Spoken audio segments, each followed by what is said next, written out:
निर्देश दें माननीय संस्थापक अध्यक्ष महोदय जी। बहुजन समाज में जन्मे सभी संत गुरुओं को नमन करते हुए देश भर से जुड़े हुए हमारे सभी राष्ट्रीय कार्यकारिणी, प्रदेश कार्यकारिणी, मंडल और जिला के सभी जिम्मेवार साथियों को मेरा सादर नमोधाय जय भीम। साथियों, जैसा कि आज की मीटिंग रखी गई और उसका केवल एक ही विषय रखा गया कि जिन साथियों ने टिकट करा लिए हैं केवल वो अपनी रिपोर्ट प्रस्तुत करें। तो ये हमको मालूम था कि अभी बहुत साथियों ने टिकट नहीं कराए होंगे। 2-3 साथियों ने रिपोर्ट दिया कि हमने टिकट करा लिए हैं, और जो 2-3 साथियों ने रिपोर्ट दी है कि हमने टिकट करा लिए हैं, तो मैं उनका बहुत बहुत धन्यवाद करना चाहता हूं और उनका नाम जागरूक लोगों में रखना चाहता हूं। जागरूक लोग और जिंदा लोग। हमारी संख्या तो बहुत बड़ी है, 100 करोड़ से भी ज्यादा है, लेकिन 100 करोड़ में कितने लोग जिंदा हैं, ये बड़ा सवाल है। जिंदा कितने लोग हैं? जिंदा हैं, जिंदा का मतलब ये नहीं कि वो खाना नहीं खाते या परिवार नहीं चलाते या काम धंधा नहीं करते। जिंदा का मतलब है जिनको समाज के प्रति, धर्म के प्रति, जिनमें संवेदना है, चाहत है। मैं ऐसे व्यक्ति को ही जिंदा समझता हूं।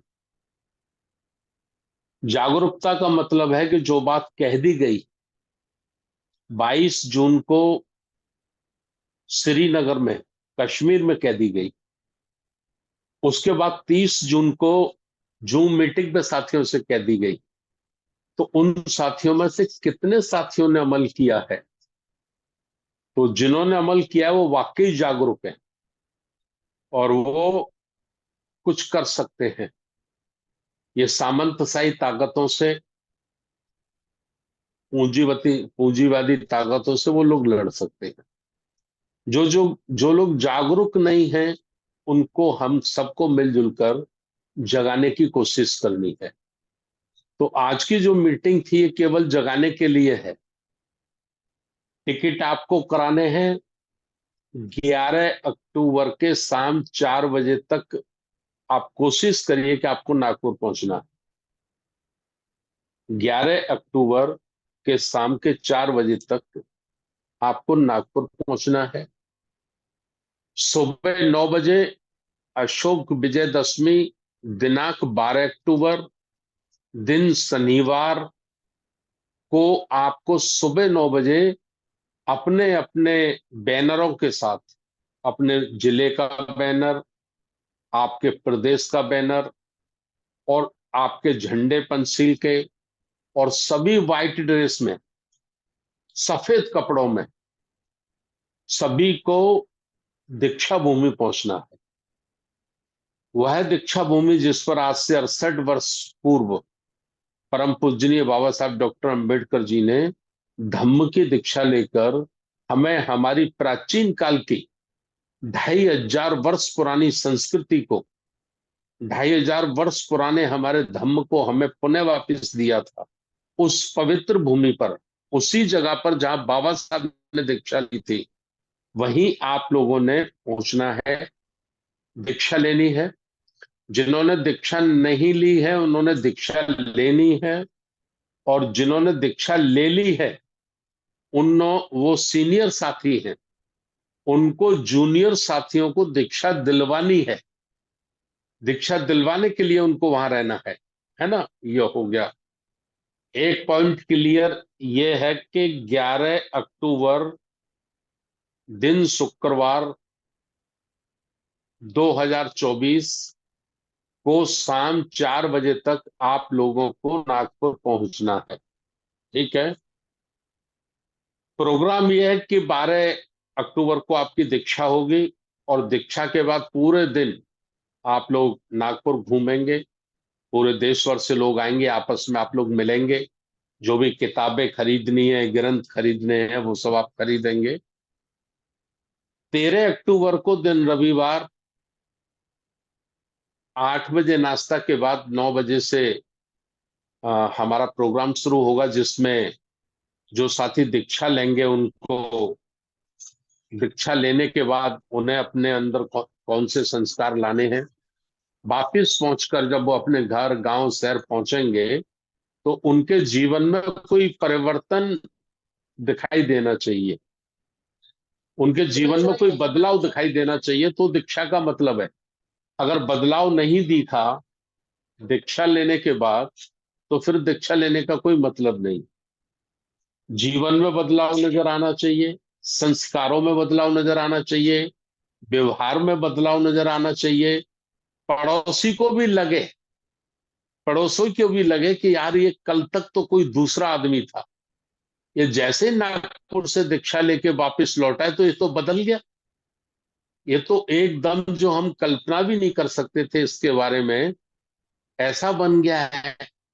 तो ऐसे जो एक्सपर्ट लोग हैं कुछ ऐसा गुरु मंत्र आपको देंगे। आरबीएम के काम को संपूर्ण भारत में कैसे और तेज रफ्तार दी जाए उस विषय पे चर्चा होगी। और शाम को 6 बजे से कोशिश है अभी अशोक सम्राट का नाटक होगा, वर्ल्ड फेमस नाटक है ये। इसमें 150 कलाकार काम करेंगे एक साथ स्टेज पे, और ये बिल्कुल साउंड लाइट प्रोग्राम है, साउंड लाइट प्रोग्राम है, देखने लायक प्रोग्राम है। इस पे प्रोग्राम पे खर्चा है लगभग 10 लाख से 12 लाख का। जो उनकी टीम है, जो लाउड साइंड है, जो कलाकार लोग आएंगे, उनका जो खर्चा है लगभग 10 लाख से 12 लाख का। तो उसको भी हम लोगों को बहुत अच्छे से समझना है। एंजॉय तो करना ही है, लेकिन एंजॉय के साथ साथ हमको हमारे प्राचीन काल के इतिहास को भी समझना। तो 13 तारीख को ये प्रोग्राम रहेंगे। 14 तारीख को हम लोग सुबह नाश्ता लेने के बाद, तैयार होने के बाद हमेशा की भांति अ, विश्व शांति धम्म यात्रा निकालेंगे। उसमें भी आप सब लोगों को सफेद वस्त्रों में ज्यादातर रहना है। तो ये प्रोग्राम रहेगा और ये 2 बजे अपना भोजन रहेगा, लंच रहेगा। इसलिए जिन साथियों को भी जल्दी है लौटने की, अगर जो जल्दी लौटना चाहते हैं, तो 14 अक्टूबर को शाम को 6 बजे के बाद का टिकट कराएं। 14 अक्टूबर को शाम को 6 बजे के बाद का टिकट कराएं, इससे पहले का टिकट ना करवाएं। ठीक है, जो साथी रुक सकते हैं वो रुकें। धम्म शांति यात्रा के बाद, भोजन के बाद नागपुर घूमें। कई बहुत अच्छी अच्छी चीजें नागपुर में देखने वाले लायक, उन सबको देखें। 15 को भी देखें, 15 को घूमें, और 15 के शाम को फिर आप अपना वापसी का टिकट करा लें, है ना। 15 के बाद जो साथी रुकेंगे उनको फिर अपने बलबूते पर रुकना पड़ेगा। हमारे नागपुर के जो आयोजक साथी हैं उनकी जो व्यवस्था रहेगी वो केवल 15 अक्टूबर तक रहेगी, है ना। तो ये विशेष रूप से जानकारी मैंने आपके बीच में रखनी है। और अभी ये टिकटों पे आप ज्यादा जोर लगाइए, आप बताइए और ना बेटा कहाँ से बोल रहे हैं। कोशिश 520 करिए, कोशिश करिए वो है एक जिल एक जिले से कम 100 लोग जाएं।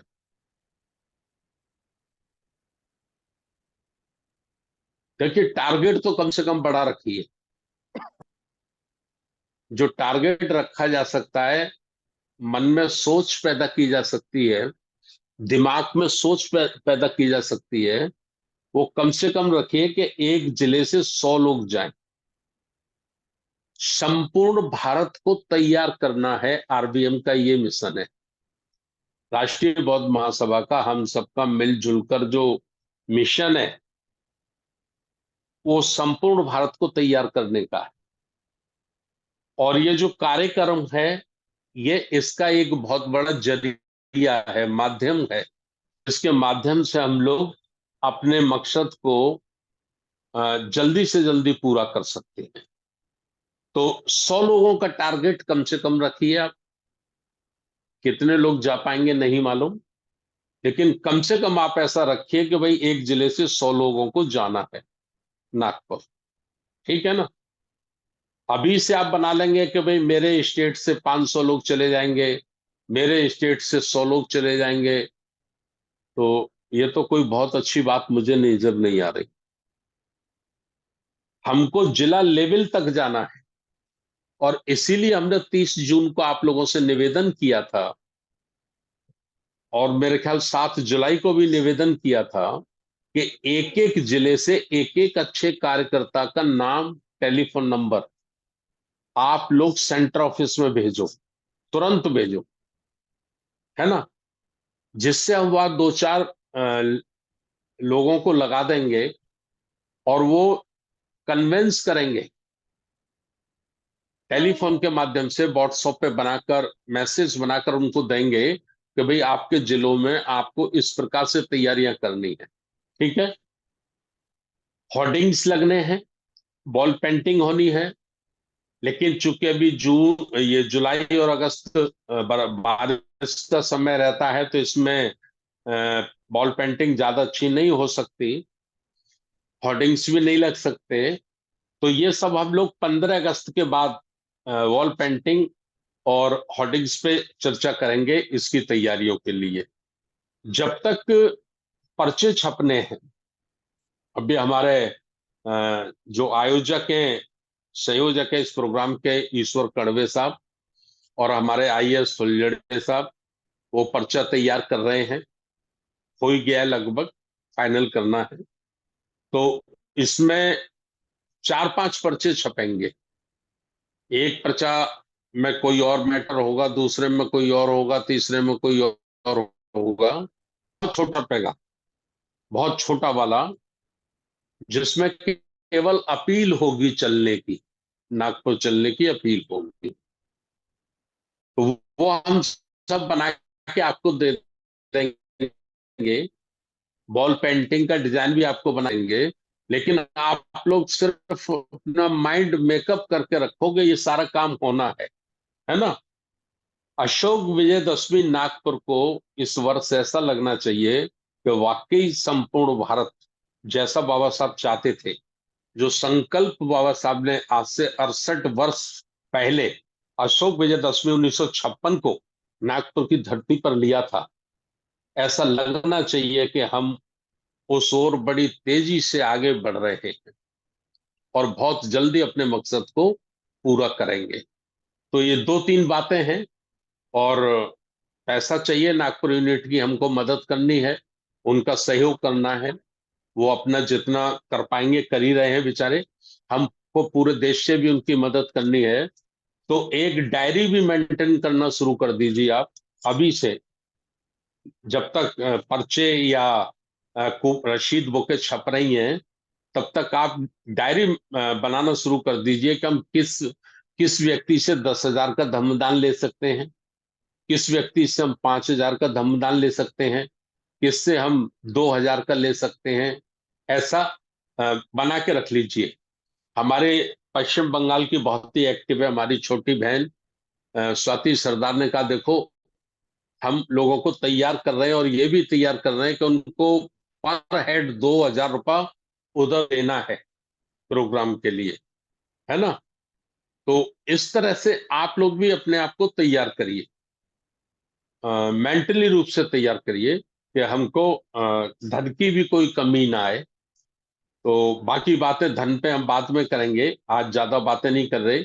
आज केवल और केवल, फिर मैं एक बार आपको याद दिला रहा हूं, आप अपने व्हाट्सएप पे मैसेज बना लीजिए, वीडियो चला दीजिए, फेसबुक पे चला दीजिए, टेलीफोन जितने भी आपके पास नंबर हैं, जितने भी आपके मोबाइल में नंबर हैं, सब पर टेलीफोन करिए और उनको कहिए कि नागपुर चलो। 11 अक्टूबर के शाम तक नागपुर पहुंचना है, और 14 अक्टूबर के शाम के 8 बजे के बाद वापसी है। ऐसा प्रचार करके आप लोग अभी से टिकटें कराइए। और क्योंकि एक जो बड़ी उम्र के लोग हैं, जो बिना रिजर्वेशन के सफर नहीं कर सकते, तो उन्हें तो तत्काल करा लेना चाहिए, है ना। बाकी जो नौजवान होंगे वो तो जनरल का टिकट लेके भी चले आएंगे, उनका वर्थ ना भी कंफर्म होगा तो भी निकले आएंगे। 4 लोगों के बीच में, 5 लोगों के बीच में 2 वर्थ भी कंफर्म हो गए होंगे तो भी वो अपना सफर कर लेंगे। लेकिन जो बड़ी उम्र के लोग हैं या बीपी शुगर हार्ट वगैरह से या किसी तरह से उनको प्रॉब्लम है, तो कम से कम वो साथी तो अभी से अपना रिजर्वेशन करा लें, जिससे उनको अ, आने जाने में किसी प्रकार की कोई परेशानी ना हो, है ना। तो आज की जो मीटिंग है वो केवल बड़ा टिकटों के ऊपर ही है। और आप लोग मीटिंग करिए, जैसे कल रविवार है, शनिवार को हमने इसलिए शुरू किया है अब ये कि रविवार को फिजिकली मीटिंग करने का आपको टाइम मिल जाए।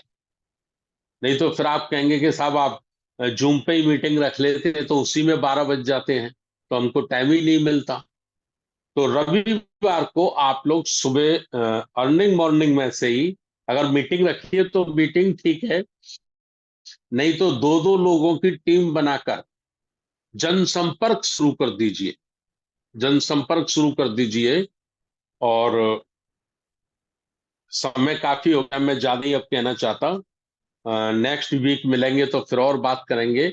अगले सप्ताह जब आपको मीटिंग में आप जुड़ेंगे तो आपको जिले के हिसाब से रिपोर्ट लानी है।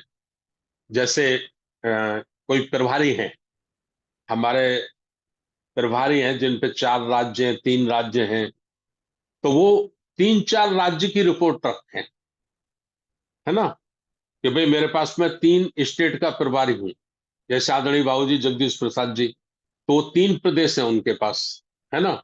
तो वो 3 का रिपोर्ट बताएं कि यूपी से इतने लोगों की अभी तक तैयारी हुई है, उत्तराखंड से इतने की तैयारी हुई है, दिल्ली से इतने की तैयारी हुई है। जैसे इंजीनियर रमेश बनगोत्रा साहब हमारे 4 स्टेट के प्रभारी हैं, बनगोत्रा जी और शीशपाल साहब दोनों। तो वो 4 स्टेट की रिपोर्ट रखें कि पंजाब से इतने लोगों का अभी तक टिकट बना है, चंडीगढ़ से इतने लोगों का बना है, जम्मू कश्मीर से इतने लोगों का बना है, हिमाचल प्रदेश से इतने लोगों का बना है।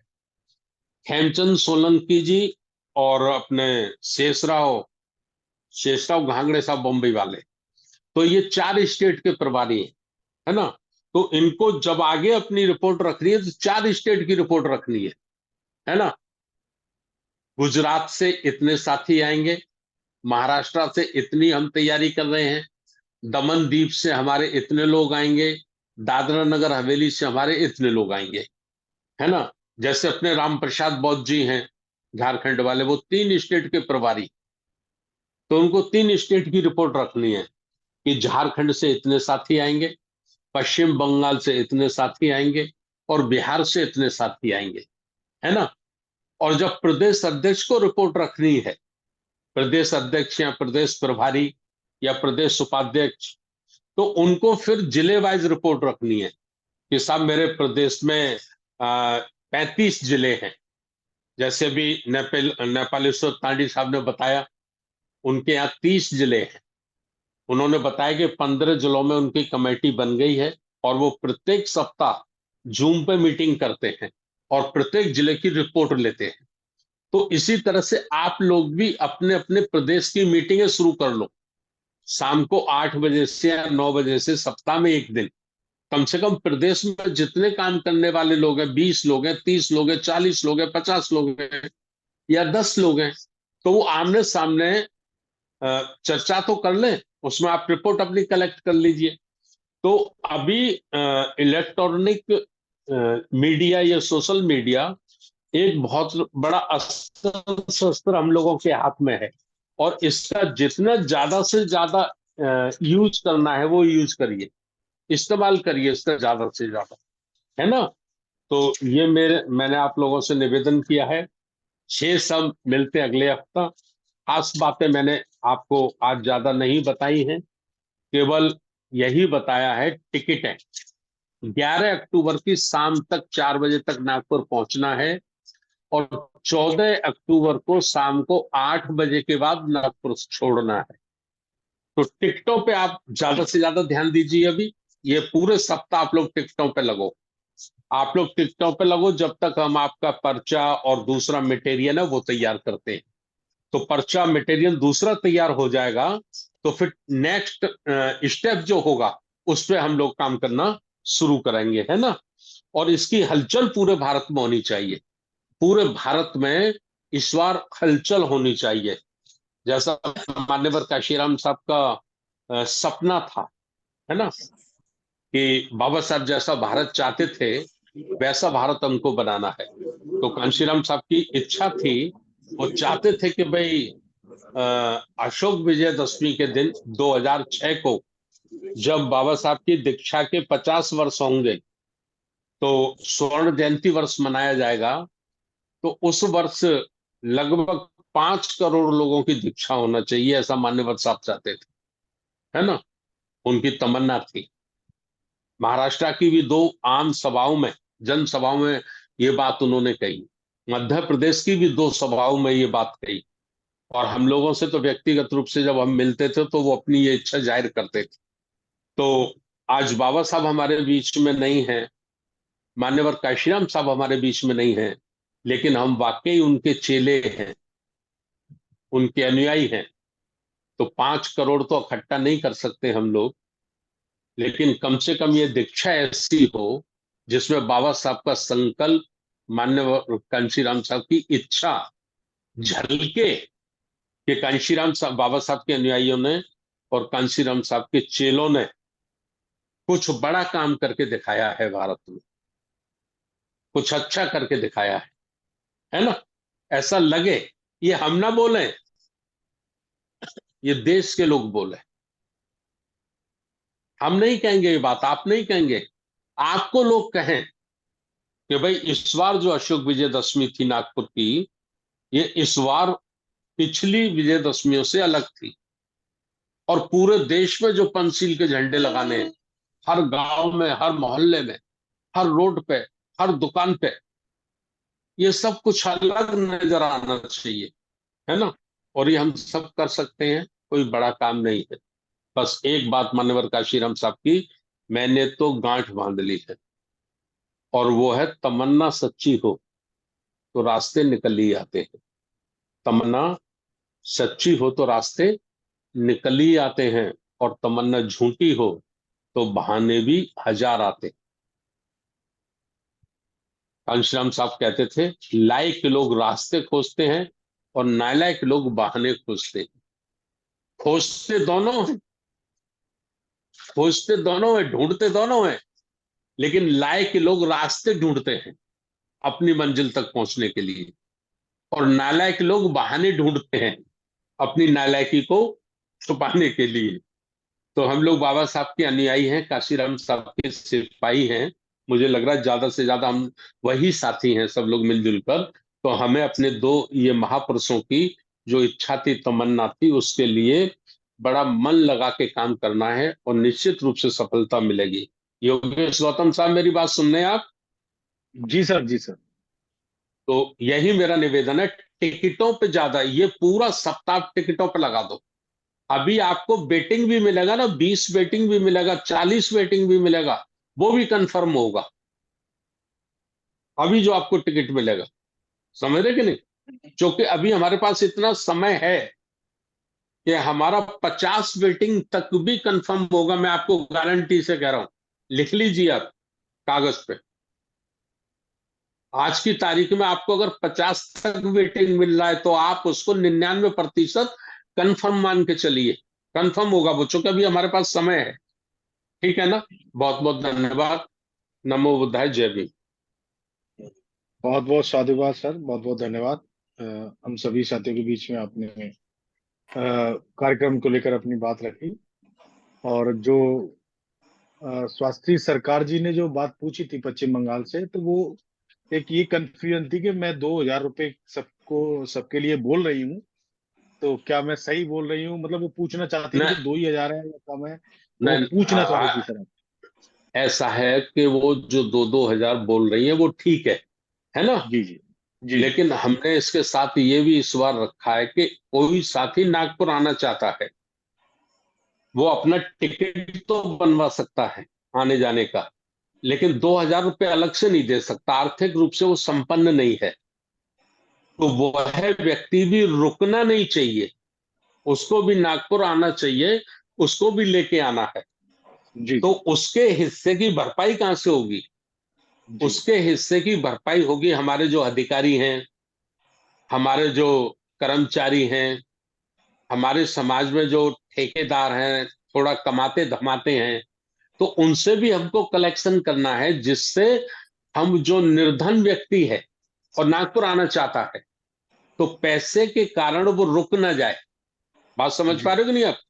जी जी ये मेरा मतलब ये है, पैसे के कारण रुक ना जाए, ठीक है ना? तो जो जी जी जिस पे ज्यादा पैसा है उससे हम ज्यादा ले लेंगे।